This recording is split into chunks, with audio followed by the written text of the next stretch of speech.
ಎಲ್ಲರಿಗೂ ನಮಸ್ಕಾರ. ನಮಸ್ಕಾರ.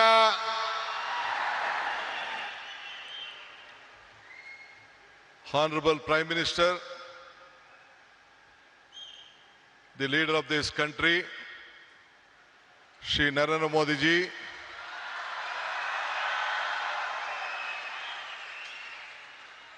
His Excellency, our Governor of Karnataka, Tawarjan Gehlot ji, His Holiness Ramakrishna ಮಠದ ಬೇಲೂರು ಕೇಂದ್ರದ ಅಧ್ಯಕ್ಷರಾದಂಥ ಪರಮ ಪೂಜ್ಯ ಶ್ರೀ ಶ್ರೀ ಸ್ವಾಮಿ ಗೌತಾನಂದ ಮಹಾರಾಜ್, ನಿಮ್ಮೆಲ್ಲರಿಗೂ ನಮಸ್ಕಾರಗಳು. ರಾಮಕೃಷ್ಣ ಮಠದ ಟ್ರಸ್ಟಿ ಪೂಜ್ಯ ಶ್ರೀ ಸೂರ್ಯ ಮುಕ್ತಾನಂದ ಮಹಾರಾಜ್ಗೂ ಕೂಡ ನನ್ನ ನಮಸ್ಕಾರಗಳು. ನಮ್ಮ ಈ ಭಾಗದ ಸಂಸತ್ ಸದಸ್ಯರು, ನನ್ನ ಮಿತ್ರರಾದಂಥ ಯದುವೀರ್ ಕೃಷ್ಣದತ್ತ ಜಾಮರಾಜ ಒಡೆಯರ್ ಅವರೇ, ಮತ್ತೊಬ್ಬ ಶಾಸಕ ಮಿತ್ರರು, ಬಿಜೆಪಿಯ ಪಕ್ಷದ ಅಧ್ಯಕ್ಷರಾದಂಥ ಮಿತ್ರ ಬಿ.ವೈ. ವಿಜಯೇಂದ್ರರವರೇ, ಈ ಕ್ಷೇತ್ರದ ಜನಪ್ರಿಯ ಶಾಸಕರಾದಂಥ ಹರೀಶ್ ಗೌಡ್ರೆ,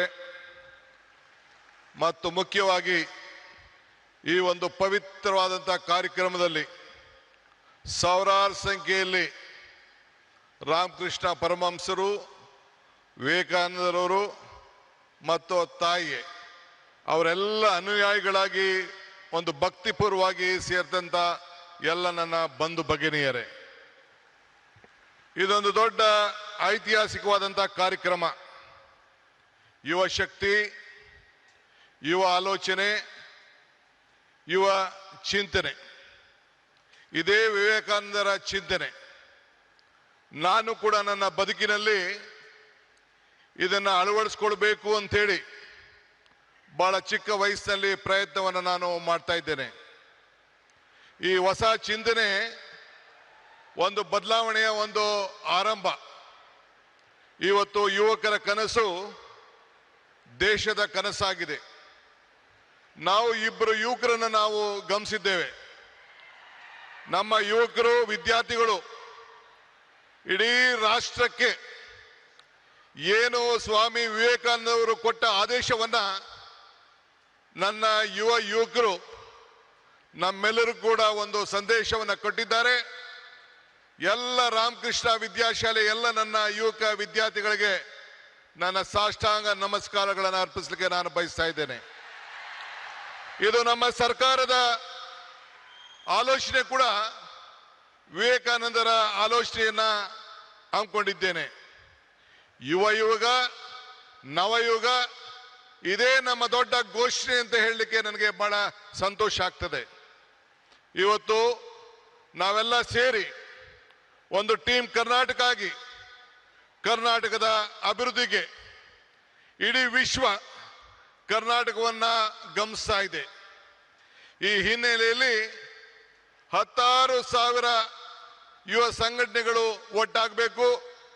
ಇಡೀ ಪಂಚಾಯತ್ಗಳಲ್ಲಿ, ಮುನ್ಸಿಪಾಲಿಟಿಗಳಲ್ಲಿ ಸಂಘಗಳು ಬೇರೂಡಬೇಕು ಅಂತ ಹೇಳಿ ನಾನು ಕೂಡ ಒಂದು ಹೊಸ ಚಿಂತನೆಯನ್ನ ಪ್ರಾರಂಭವನ್ನು ನಾನು ಮಾಡ್ತಾ ಇದ್ದೇನೆ.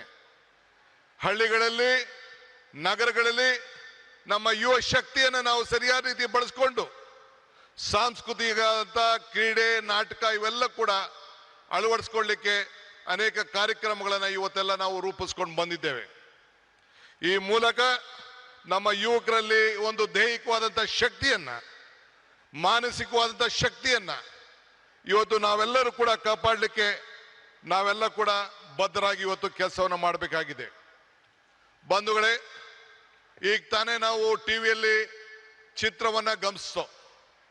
ಮೈಸೂರಿನ ಇತಿಹಾಸ ವಿಶ್ವದ ಇತಿಹಾಸ.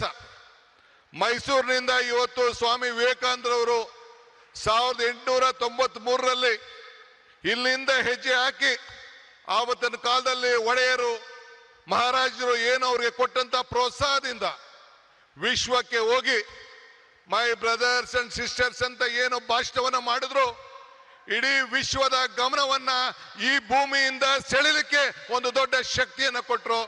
ಅದಕ್ಕೆ ನಾನು ನಮ್ಮ ಹಿರಿಯರಂತ ಮಹಾರಾಜರಿಗೆ, ಆವತ್ತಿನ ಕಾಲದ ಮಹಾರಾಜರಿಗೆ ನನ್ನ ಸಾಕ್ಷಾಂಗ ನಮಸ್ಕಾರಗಳನ್ನು ಅರ್ಪಿಸಲಿಕ್ಕೆ ನಾನು ಬಯಸ್ತಾ ಇದ್ದೇನೆ.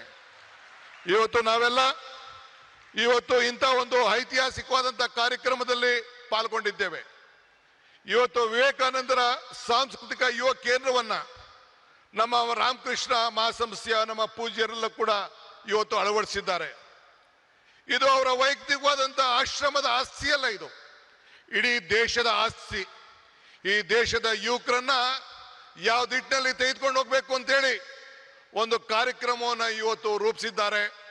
ಅದಕ್ಕೆ ಇಡೀ ಭಾರತದ ಯುವಕ ತಂಡ, ಯುವ ಸಮುದಾಯ, ಎಲ್ಲ ನನ್ನ ತಂದೆ ತಾಯಿಂದಿರು, ಹಿರಿಯರೆಲ್ಲರೂ ಕೂಡ ಈ ದೊಡ್ಡ ಐತಿಹಾಸಿಕವಾದಂಥ ರಾಮಕೃಷ್ಣ ಸಂಸ್ಥೆಗೆ ಕರ್ನಾಟಕ ಸರ್ಕಾರದ ಪರವಾಗಿ ನಿಮ್ಮೆಲ್ಲರ ಪ್ರತಿನಿಧಿಯಾಗಿ ಅವ್ರಿಗೊಂದು ಸಾಷ್ಟಾಂಗ ನಮಸ್ಕಾರಗಳು ಮತ್ತು ಅಭಿನಂದನೆ ಸಲ್ಲಿಸಲಿಕ್ಕೆ ನಾನು ಬಯಸ್ತಾ ಇದ್ದೇನೆ. ಇಡೀ ಸರ್ಕಾರ ಅವರ ಜೊತೆಯಲ್ಲಿ ನಿಂತ್ಕೊಳ್ತಾರೆ.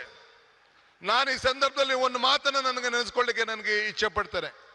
ನಾನು ಅನೇಕ ಸಂದರ್ಭದಲ್ಲಿ ಮಾತಾಡ್ಕೊಂಡು ಬಂದಿದ್ದೇನೆ. ಪುರಂದರದಾಸರದ ಒಂದು ಮಾತು ನನಗೆ ಬರ್ತದೆ, ಇದು ಭಾಗ್ಯ, ಇದು ಭಾಗ್ಯ, ಇದು ಭಾಗ್ಯವಯ್ಯ, ಪದ್ಮನಾಭನ ಪಾದ ಭಜನೆ ಪರಮ ಸುಖವಯ್ಯ ಅಂತೇಳಿ. ಹಂಗೆ ಇವತ್ತು ನಾವು ನೀವೆಲ್ಲ ಸೇರಿ ಪ್ರಧಾನಮಂತ್ರಿಗಳು ಬಂದು ಉದ್ಘಾಟನೆ ಮಾಡುವಂತ ಕಾರ್ಯಕ್ರಮದಲ್ಲಿ ಈ ರಾಮಕೃಷ್ಣದ ಮಠದಲ್ಲಿ ಏನು ವಿವೇಕಾನಂದ ಸಾಂಸ್ಕೃತಿಕ ಕೇಂದ್ರದ ಕಾರ್ಯಕ್ರಮದಲ್ಲಿ ಪಾಲ್ಗೊಂಡಿದ್ದು ನಮ್ಮ ಭಾಗ್ಯ, ನಮ್ಮ ಭಾಗ್ಯ, ನಮ್ಮ ಭಾಗ್ಯ ಅಂತೇಳಿ ನಾನು ಭಾವಿಸ್ಕೊಂಡಿದ್ದೇನೆ. ಬಂಧುಗಳೇ, ನಾನು ಹೆಚ್ಚಿಗೆ ಮಾತಾಡೋಂಥದ್ದು ಇಲ್ಲೇನು ಇಲ್ಲ. ಮಾತಾಡಿದ್ರೆ ಬಹಳ ಗಂಟೆಗಟ್ಟಲೆ ಮಾತಾಡೋಂಥ ವಿಚಾರಗಳಿದೆ. ಇವತ್ತು ವಿವೇಕಾನಂದರ ತ್ಯಾಗ ನಮ್ಮೆಲ್ಲರಿಗೂ ಕೂಡ ಇವತ್ತು ಸ್ಫೂರ್ತಿಯಾಗಿದೆ. ನಮ್ಮೆಲ್ಲರೂ ಕೂಡ ಅವರ ಶಕ್ತಿಯನ್ನು ನಾವು ಅಳವಡಿಸ್ಕೊಳ್ತೇವೆ.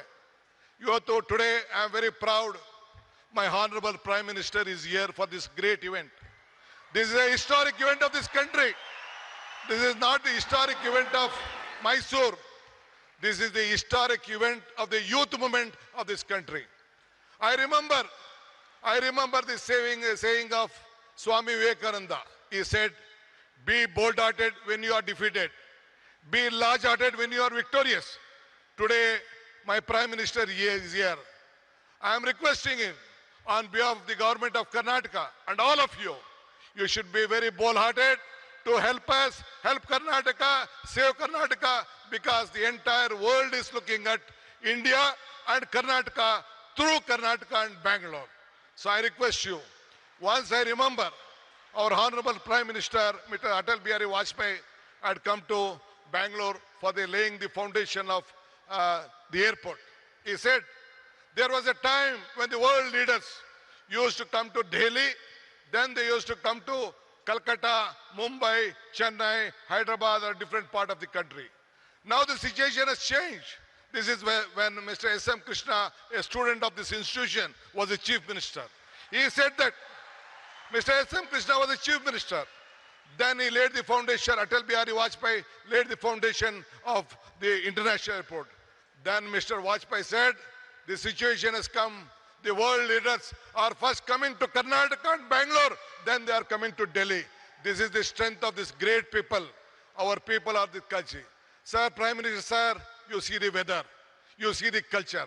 This is the strength of this great state. The entire state stands with you. We want to work together. We want to work with the federal state.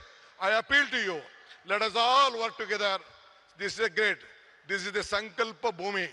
In this Bhumi, at the time when our Vivekananda traveled in a train in the history, he was traveling the ship along with Tataji. Then Tataji asked, what has to be done? He said, India is poor. This has to be a science city. Then the Tataji asked Maharaja. One day Maharaja gave more than 300 acres of land in Bangalore. That is the Indian Institute of Science, which is in Bangalore. That is the contribution of Maharajas to the science of this country. That is what the Maharaja has given, and Tatas helped us. That is why I would like to, this is the great state, great city, and India has to grow with Karnataka, and Karnataka will be with you. Will let us work together, make this country proud. I don't want to tell more. I have a lot of things, but I have given only 5 minutes time. I don't want to waste your time. Prime Minister message is very much important for the country. Let us work together. Let us build Karnataka. Let us build India, a strong India.